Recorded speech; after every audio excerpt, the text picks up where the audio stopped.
Thank you for attending day one of Valentine 2024. The conference is so new, I don't even know how to say it yet. So right now we have Yotam Perkal. He's going to be talking about why can't we all just get along? Great question. Bridging the gap in vulnerability prioritization standards. Few announcements before we start. Session surveys are available in the conference mobile app or via the QR codes found at the venue entrance tables. Cell phones, everybody should know this, but we'll say it anyway. As a courtesy to our speakers, we ask you to check to make sure your cell phones are set to silent. And please don't take pictures unless explicitly allowed by the speaker. Audience members, please note that the sessions are live streamed for our remote participants. We have quite a few of them. So if you want to ask a question, please raise your hand and the room monitor will bring you the microphone. For remote attendees, if you ask a question on Discord, I will do my very best to get that question answered during any provided Q&A time. And I see we do have a little standing room here. Just please make sure we keep aisles and doorways open. And with that, we'd like to welcome Yotam to the podium. So, hi all. First of all, it's great to be here. First PhoneCon, and I'm sure I already had a lot of great conversations, and yeah, feel free to take pictures of the presentation if you like, and reach out after. I'm here throughout the 3 days of the conference. Okay, so let's get started. Before we do, this is something that I whipped up that kind of portrays the current state of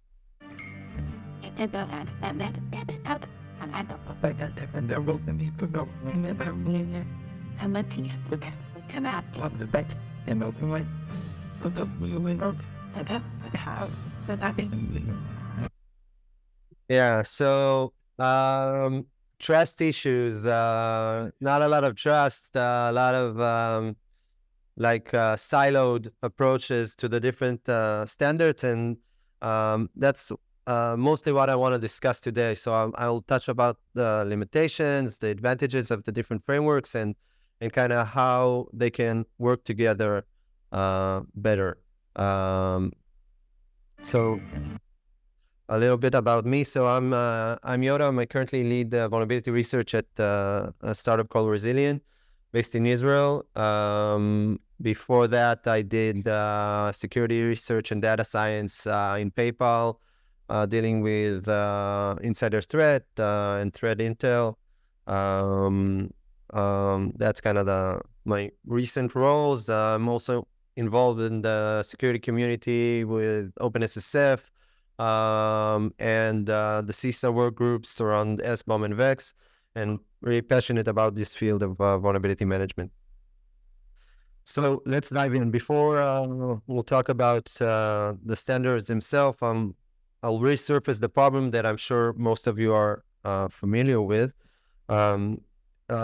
Basically, as you can see in this plot from Santiago Institute, the amount of vulnerabilities is growing exponentially year over year. Currently, we're at 20% more vulnerabilities than we were this time last year, and the amount of vulnerabilities in NVD basically doubled in the last 3 years or 4 years, and that's a trend that is not new, but it's something that we know and live with, and this leads to organizations not keeping up, vulnerabilities that stay in production systems for way over a year. So 16.3% of vulnerabilities remain open more than a year after their discovery. And obviously attackers are taking advantage of that and exploiting these vulnerabilities. This is some of these stats here are from research that we did about what I phrased as vintage vulnerabilities, which are vulnerabilities from 2020 and before. And just if you look at the CISA CAF catalog, so 46% of vulnerabilities are vintage vulnerabilities. The VulnCheck have 45% vintage vulnerabilities, and 32% as of yesterday of the top 100 exploited vulnerabilities in the shadow server. There are also vulnerabilities from dating back before 2020.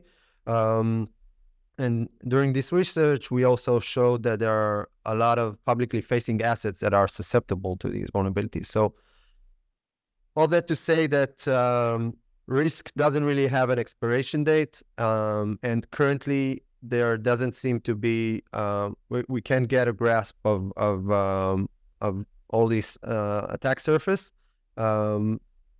So we need probably a better way to focus on the vulnerabilities that matter most in terms of reducing our risk. So we can't patch up, we can't remediate everything with these stats that I presented, and it will only get worse in time, right? Over time. So we need some way that we can minimize our risk. And that's where the standards come in.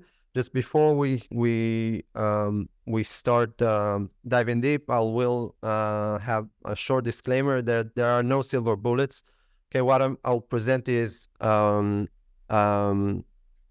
way that I think we can improve, but obviously it's a complicated problem, and if anyone's looking for like a single metric, a single magic number that it can prioritize by, then I'm sorry to disappoint, but that's not what I will be providing here today. But I will show how I believe that we can use our existing tools in a better way to create more synergies and to better prioritize and tackle this problem. Okay, so risk, I'm sure most of you are familiar with this formula. Basically, it's the intersection of threat, vulnerability, and impact. Okay, that's a popular definition that I personally relate to. And the different standards that we'll talk about today, basically each address a different element, if you will, or aspect of risk. So we have CVSS, like the ground element, the base. This is the most standardized format that I'm sure all of you are familiar with. EPSS, which and CVSS focuses on the vulnerability aspect. EPSS focuses on the threat aspect. And VISS, which is a relatively new one, focuses on the impact aspect.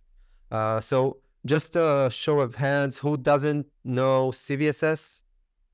Okay, EPSS, few, and VISS, okay, the majority. Okay, so that's good, just to get a better understanding. So these are kind of the three standards, and as I said, each focuses on a different aspect of risk, which is already why you can't you see that you can't expect that one of them will be enough to prioritize. Okay, so let's start with CVSS. So CVSS, or the ground element, if you will, the Common Vulnerability Scoring System. It's a framework that, as I said, that's the standardized way that all of you know to communicate the severity of software vulnerabilities. Okay, before we get to the but, just again, quick overview. So as you know, CVSS score can be bucketed into like a qualitative representation, which is low, medium, high, or critical, based on the CVSS range.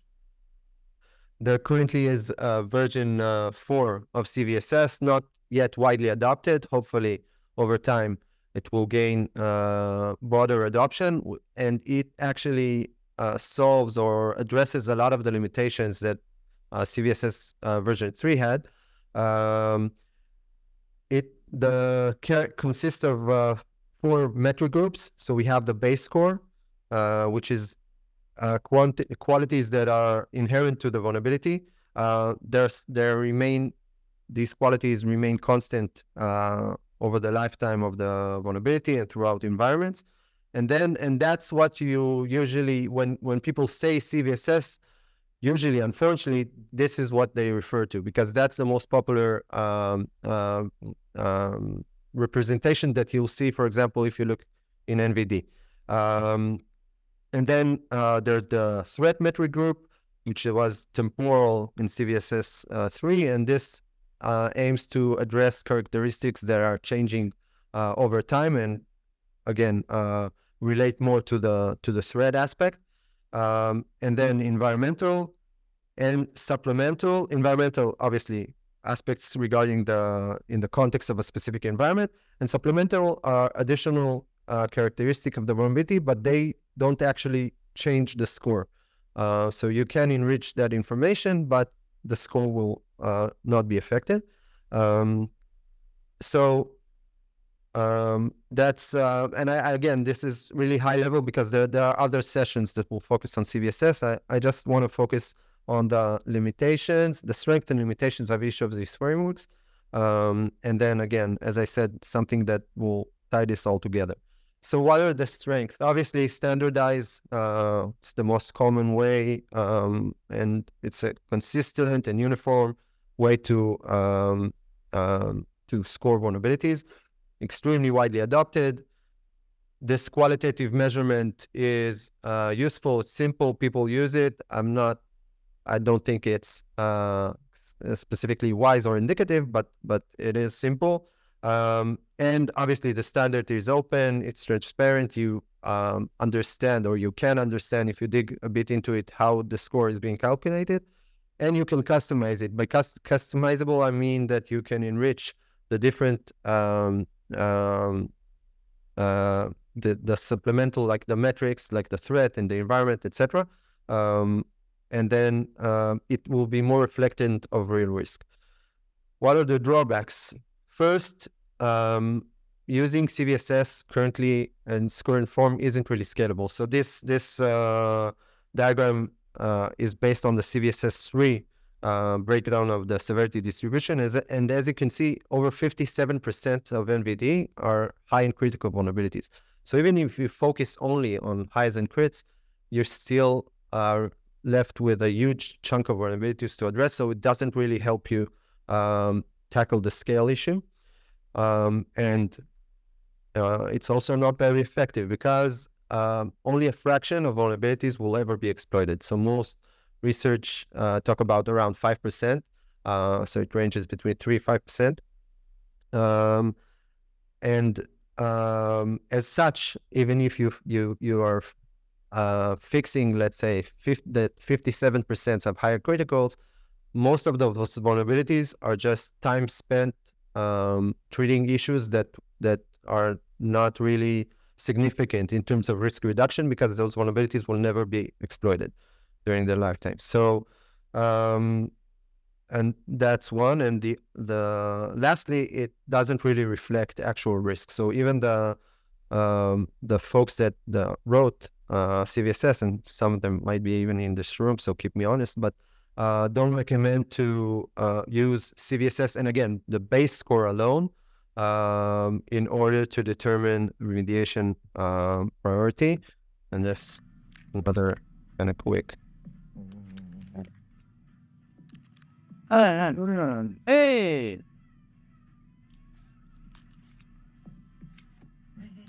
Hey!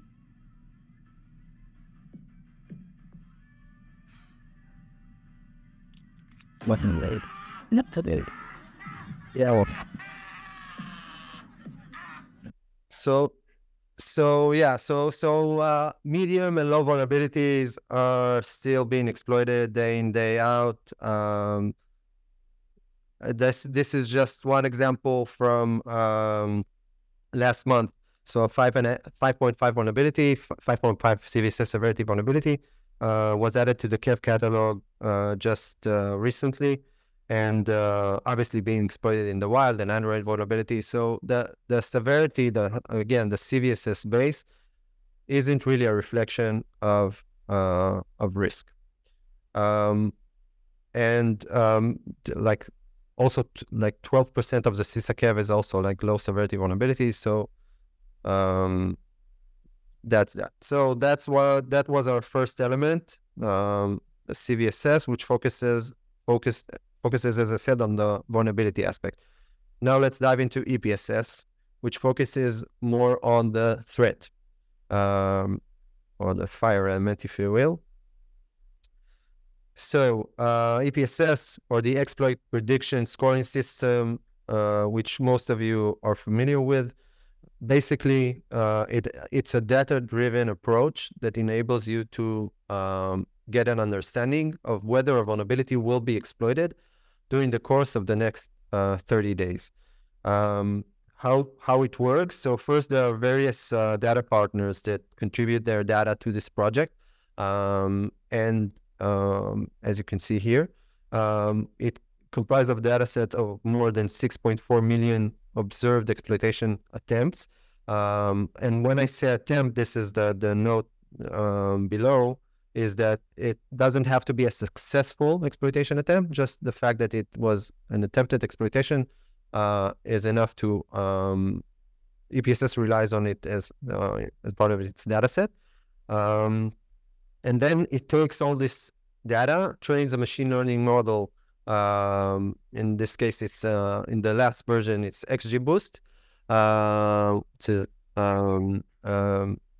basically a combination of decision trees, and that model gives a prediction or an output of what's the probability between 0 and 1 that specific vulnerability per CV will be exploited during the course of the next 30 days. What you see in this picture, basically in this image, is what is called feature importance, using a tool that's called SHAP, or the Shapley values.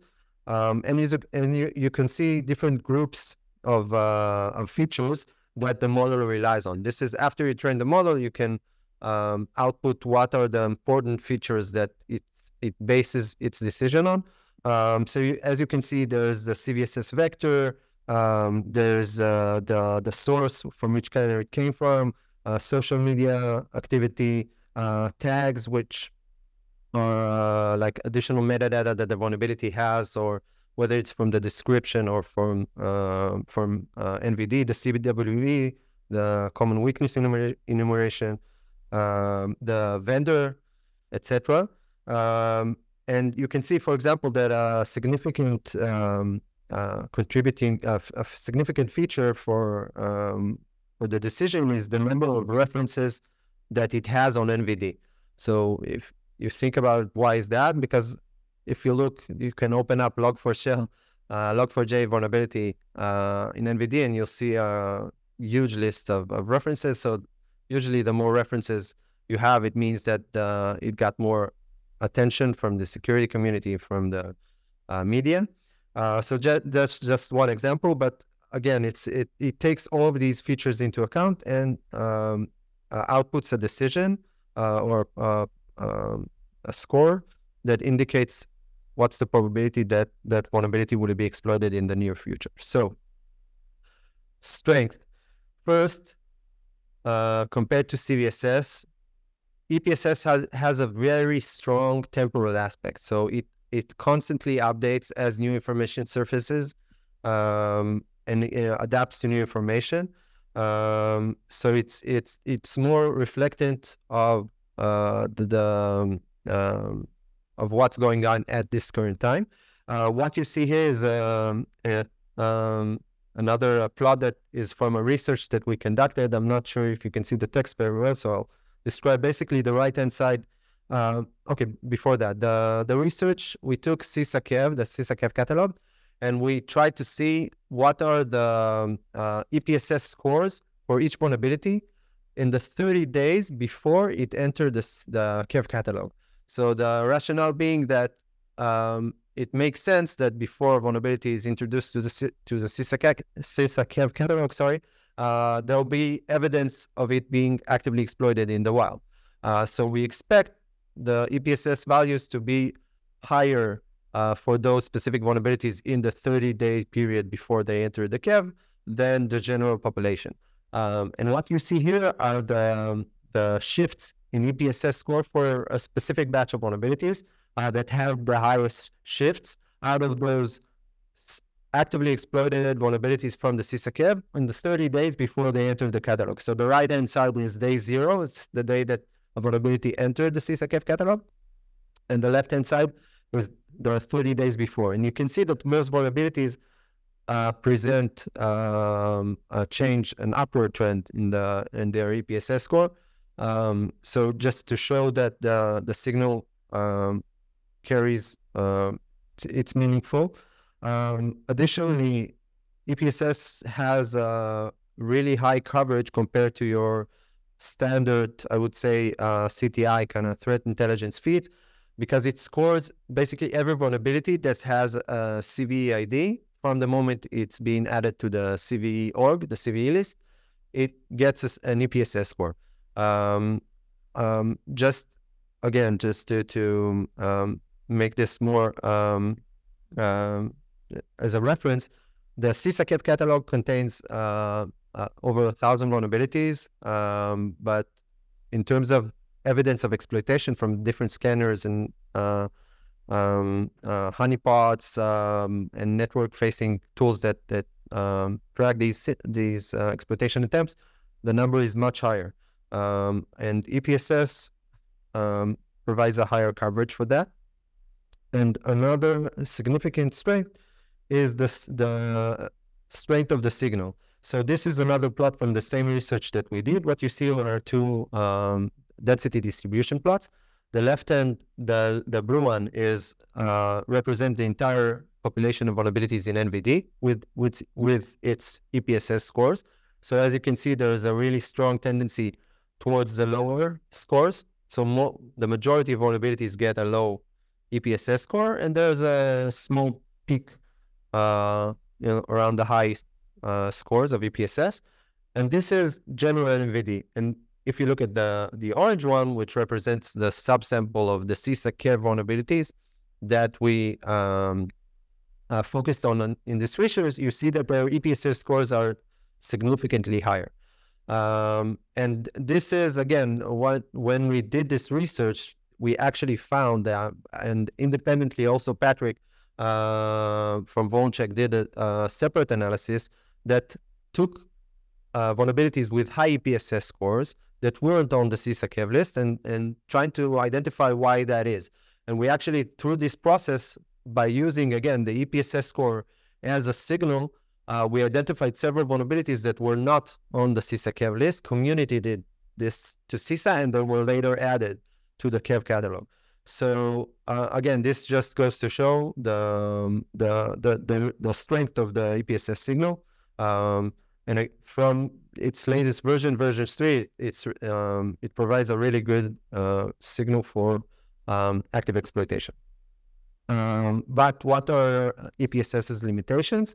So first, as I mentioned, it has a very high reliance on CVE.org. This is not much different, by the way, than CVSS, but it won't score vulnerabilities, for example, from the GitHub security advisory or from additional sources. So it's not a complete representation of the world that in terms of coverage.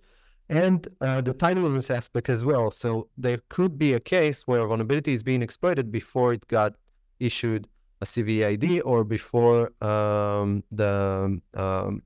there is enough information for the EPSS score to increase. And so that's about the reliance on the CVE.org. Another limitation is, and this is, again, inherent, it's a probabilistic model. So there's no yes, no answers. It outputs a probability. What is the probability that this vulnerability will be exploited? And there's always a level of uncertainty in this prediction. There could be a case when an actively exploited vulnerability gets a low EPSS score, and vice versa, like the other way around, when a vulnerability that has a really high EPSS score, although I will say that I haven't encountered many of those, is not being actively exploited.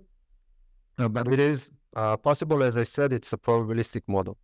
And then another limitation is the underlying data. So while, as I mentioned, there is a really broad data set, it still only represent what it knows. So there could be exploitation attempts that were not identified by those scanners. They are not in the data set. The model doesn't train on them, and then it's not doesn't manifest in the decision. There's also bias toward network-based attacks because most of the detectors are oriented or geared towards network-based attacks. So a vulnerability that is, let's say, an LP, a local privilege escalation vulnerability that requires local access to the machine, won't is less likely to be identified via those detectors. And obviously it could also include research activity because, as I said, it's only exploitation attempts. It could be that it contains research activity and it takes into account. And lastly, I will say that there are adversarial considerations because as any machine learning based system, I don't think that's a really high priority in terms of something that you should worry about at the moment. But theoretically, as the industry gets more reliant on EPSS, then the attackers are more motivated to influence its result in order to circumvent detection or to, like, if I decide to remediate something based on its EPSS score. So if I get a vulnerability to have a low EPSS score, even if it's being exploited, then I will likely be able to circumvent or the vulnerability will remain relevant for a longer period of time. But again, I don't think that that's a really likely threat scenario at this point, but it's worth understanding. And lastly, if we talked about CVSS and its the simplicity in the binning for high, critical, low. So for EPSS, it's more complex. So and this is something that is important to understand. There is a trade-off between the coverage, the effort that you put in, and the efficiency. So I'll try to briefly kind of explain this trade-off. Again, without going too deep into it, there are a lot of there are other EPSS talks that I'm sure will also cover this aspect. Coverage. So if I, for example, if you look at the I'm not sure if you see the not seeing the so this line, the 0.1 EPSS score or the 10%. So if you only focus on vulnerabilities that are higher than 0.1, then you'll get a coverage of about 98% and a 6% efficiency and 60% effort. So what does that mean?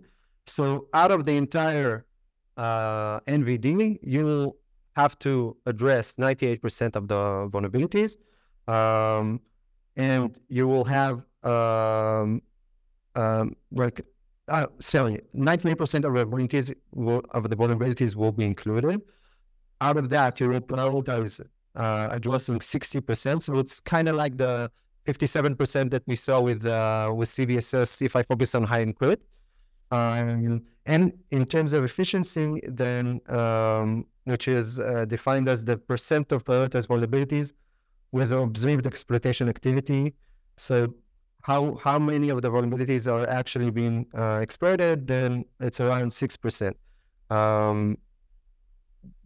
But as you go and take higher cutoff points for EPSS, then obviously your effort reduces dramatically with not a lot of impact on the coverage. So, for example, if I take 1%, then I get 92% coverage. So 92% of the vulnerabilities are included in this process. Are taken into account, but I only have to put in 90% effort. So only a fifth of what I do if I had to remediate all the high and critical vulnerabilities, and it represents the risk in a more significant way. And so again, this is not as straightforward as CVSS. It's a lot of trade-offs, but you can eventually tailor it to your risk appetite, to your patching capacity or remediation capacity, I should say. And it's more flexible in this manner. So that's EPSS. And the last one, or the last major standard, is a new one, which is called VISS. It's a standard that Zoom recently released, and represents, focuses on the impact aspect of risk, vulnerability impact scoring system. So one, as I said, it's a relatively new framework. So I think a few months old, less than a year, and it addresses the reality in which, you know, vulnerabilities impact can change very based on the environment that it's existent in. It's freely used. You have to, if you want to use it, you have to attribute it to Zoom. But other than that, and like agree on the guidelines that they present in their website. But other than that, you can integrate it freely. And the aim is for whoever is determining the VISS score is the organization that is impacted. So it requires like additional analysis. They also state that it's not meant to be a replacement for CVSS, but rather as a complementary system to evaluate risk from a different perspective. So so the VISS basically is divided or segmented into several impact groups. First, what is the platform that is impacted?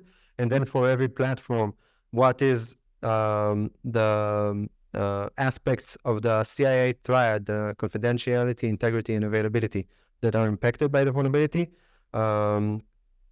Tenancy impact refers to the infrastructure layer, what kind of tenants, what software is running there, what is the database, how many tenants are impacted, does it affect the entire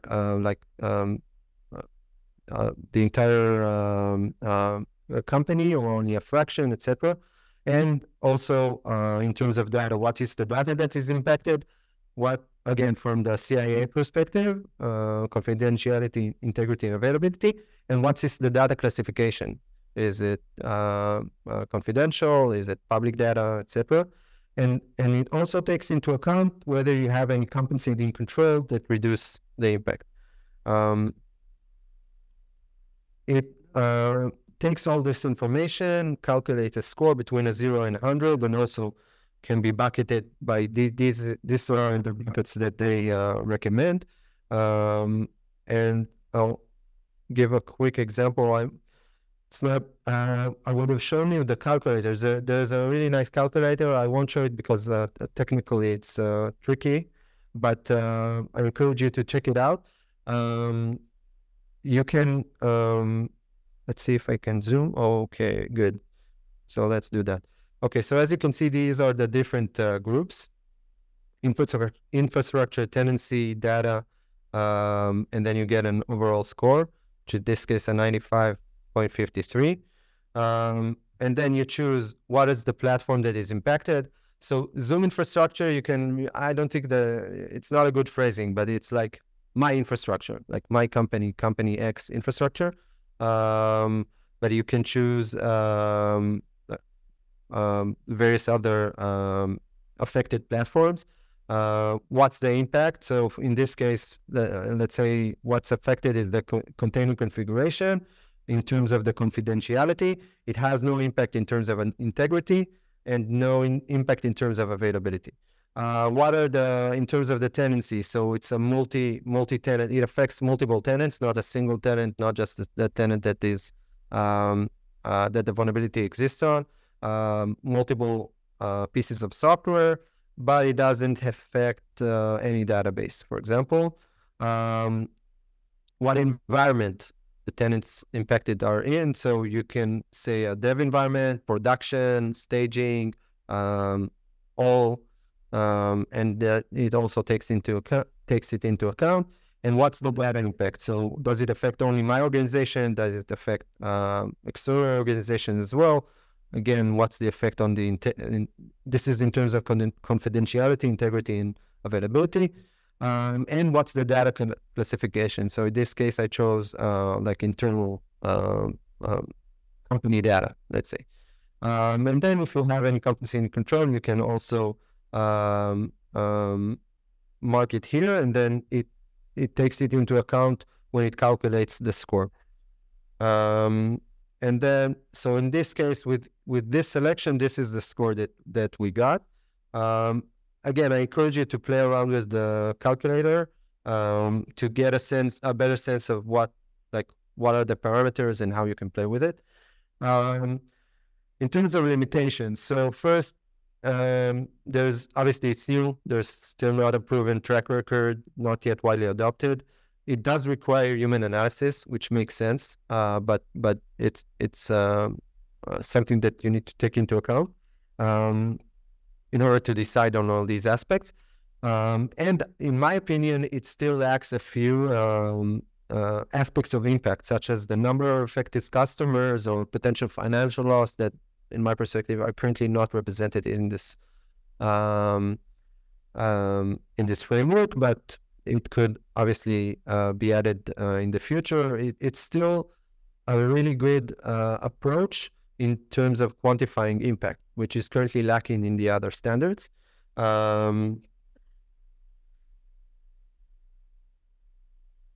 So that's the three major standards that, as I said, each focuses on a different element of risk. But you might ask, it's still not enough, because we have notable additional aspects of context. So, for example, we have a vulnerability context. So things like the CVSS score that we mentioned, but the vulnerability also has a vector that we can take into account. So that can signify whether the privilege is required, or is the vulnerability automatable? Is it accessible via the network, etc. The description of the vulnerability also contains a lot of meaningful information. What is the effective component, the CWE value? What is the attack vector? Where did it came from, the source? So is it from a bug bounty program, a pen testing report that I did, or just a vulnerability that I found published on NVD? What's the level of authentication required, et cetera, et cetera. And then you have aspects that relate to threat. So we talked about EPSS, but there is also, as I mentioned, CISA-KEV or Vulture-KEV or additional CTI feeds. We have, does this vulnerability has a POC on GitHub? Does it appear in ExpertDB, Nuclear and Metasploit, etc.? And then you have context that relates to the asset, to the environment. So what's the asset exposure? What's its criticality in terms of the way I understand my business? A competency in control that we discussed. I want to say that there is some overlap between what I'm saying, and some of these aspects are represented in some of those frameworks, but not all of them. So trying to enumerate them here. Is it an asset that has been targeted before, for example, so it has history? And then business value, policies, regulation, SLAs, SLEs, things that are more tied to business context. What's the ownership information? What's the service? Who owns the service? How prevalent it is, etc. Context that relates to the actual application. So what's the configuration, reachability analysis, is it even being used or not? And then remediation context. Is a fix even available? Is the workaround available? What's the effort of remediation that I have to put in? What's the operational cost? what's the risk level of that change? If I fix this vulnerability, do I risk the server being down, a server that is, let's say, critical in process payments, etc., etc. And we also have additional frameworks or scores that are more like vendor specific, such as Coalition ESS, which is an expert scoring system, Qualys that calls it True Risk. We have Tenable VPR. So each of them, again, depending on whether you use or not, or use their product or not, but it's also another thing that you can rely on to prioritize. Personally, I'm not a fan of these metrics because they're usually a bit of a black box and you're not exactly sure what they represent, and they also could change the next day without you even really realizing it. But it's also something that you take into account. So all of this context and more, we need some way that we take all of this into account. So how can we create a process that takes all of these different aspects of context and utilizes it for our decision process? So this is where SSVC, in my opinion, comes in as a framework that allows this kind of granularity, which is like the fourth element, like the error in this case. So what's SSVC? The Stakeholder-Specific Vulnerability Categorization.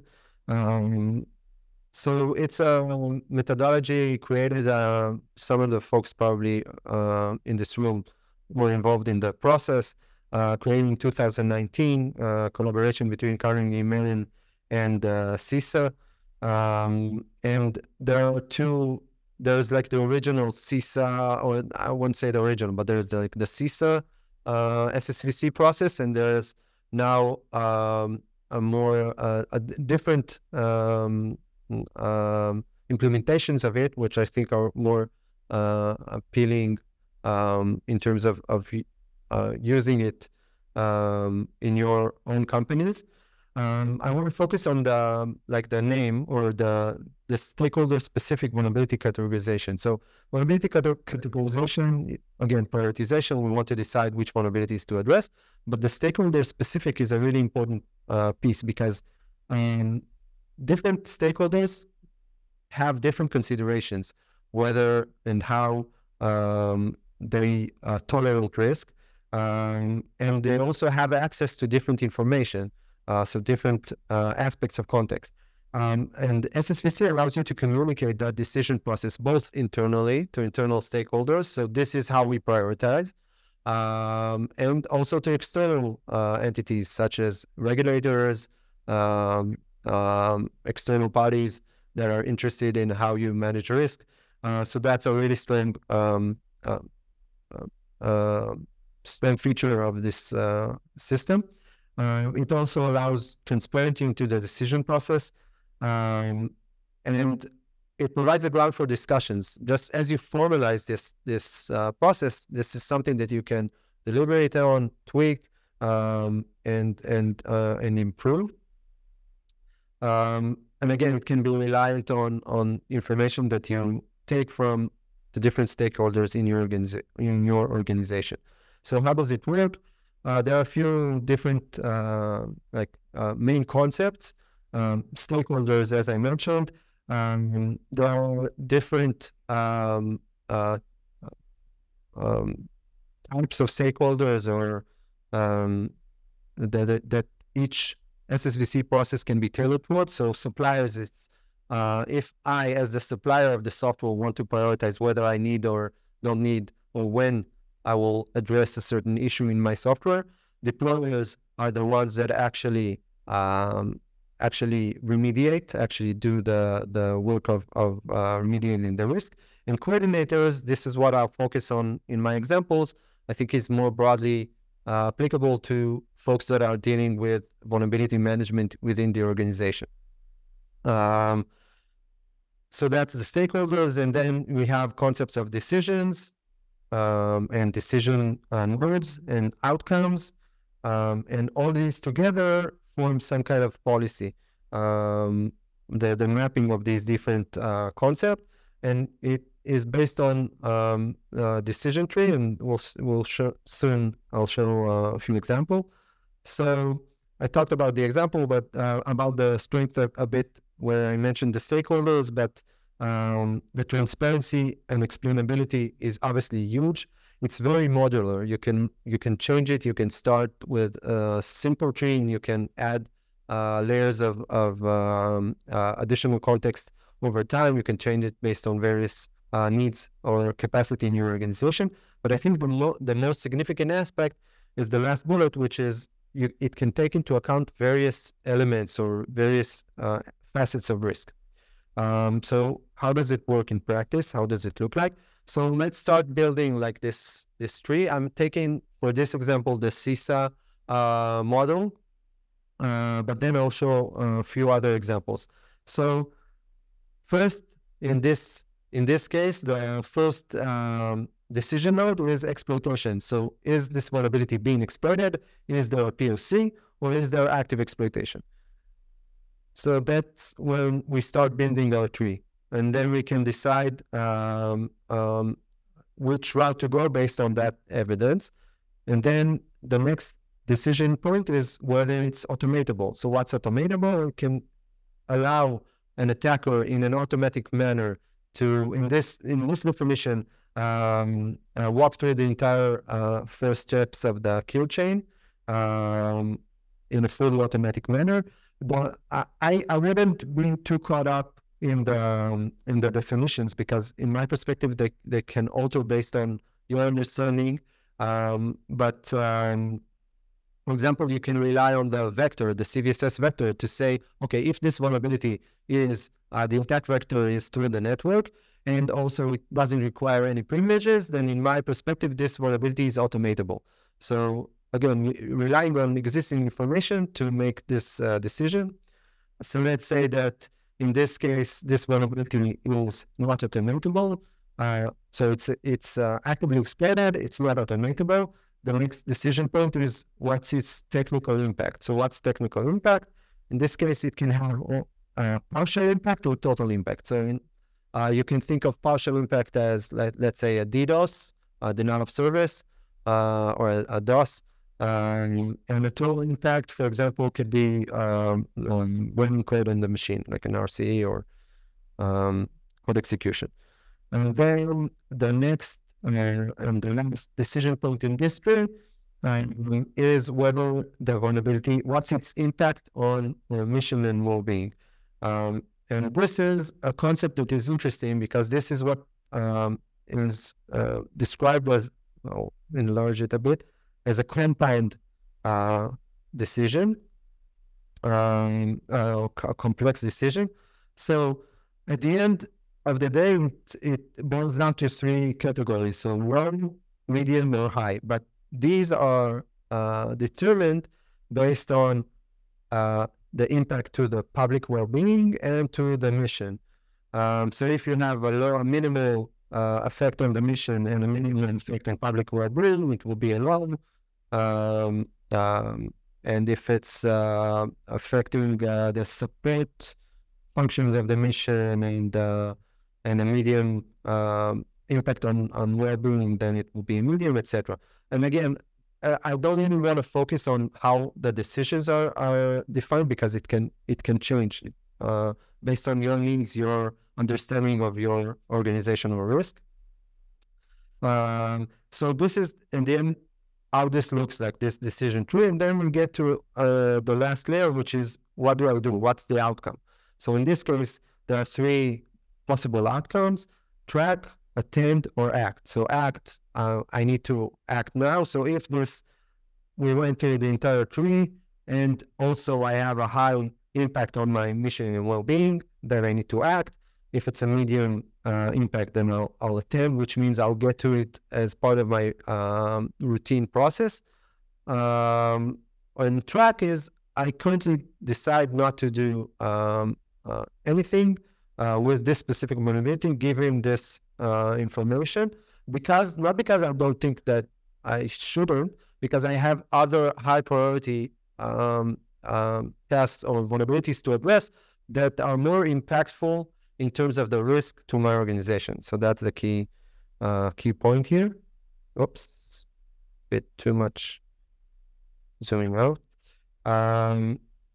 Okay, so, and then as you can see, this is like the complete tree. If I kind of expand it, that we address several aspects of context in the same process. So we have threat context, whether it's exploitable or not. We have the context that relates to the vulnerability, whether it's automatable or not. Context that relates to the impact, and also to the business or the impact to the mission, etc. So a lot of different aspects of risk can be addressed during using a single framework. Another example, this is from the not the CISA one, a different tree, the deployer.